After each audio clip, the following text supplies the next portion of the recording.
اب یہ نسبت ہے، نسبت کا تعلق ہے. نسبت اگر اچھے لوگوں کے ساتھ ہوگی تو وہ فائدہ دیتی ہے، نسبت اگر برے لوگوں کے ساتھ ہوگی تو وہ انسان اچھا ہو یا نہ ہو انسان کو برا بنا کے رکھ دیتی ہے.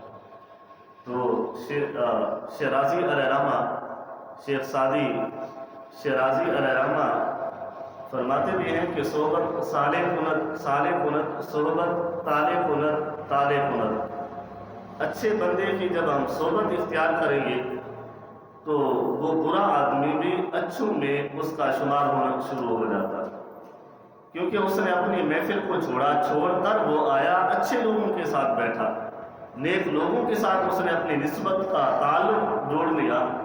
تو صحبت اچھی مل جائے گی تو بندہ اچھا ہو جاتا ہے، نیک بن جاتا ہے. صحبت صالح کنت صالح کنت، صحبت طالح کنت طالح کنت. کہ اگر کوئی نیک آدمی ہو اور جا کر گندے لوگوں کے ساتھ بیٹھ جائے تو ان کی جو صحبت ہوتی ہے اس نیک آدمی کو بھی برا بنا کے رکھ دیتی ہے. یعنی اپنے دوستوں کا انتخاب، اپنے ساتھیوں کا انتخاب اچھے انداز سے کرنا چاہیے کہ ہمیں وہ دوست بنانے چاہیے جو نیک ہوں، اللہ کی یاد دلانے والے ہوں، نماز پڑھنے والے ہوں. تو دوستی کا اختیار ہمارے پاس ہوتا ہے، جس کو چاہے ہم دوست بنا لیں. اگر ہم نے دوست برے بنائے تو انہوں نے ہمیں برائی کی طرف لے جانا ہے، گناہوں کی طرف لے جانا ہے. اگر ہم دوست اچھے بنائیں گے تو انہوں نے ہمیں نیکی کی طرف لے جانا ہے اور نیکی کرنے کی ترغیب ہمیں دینی ہے.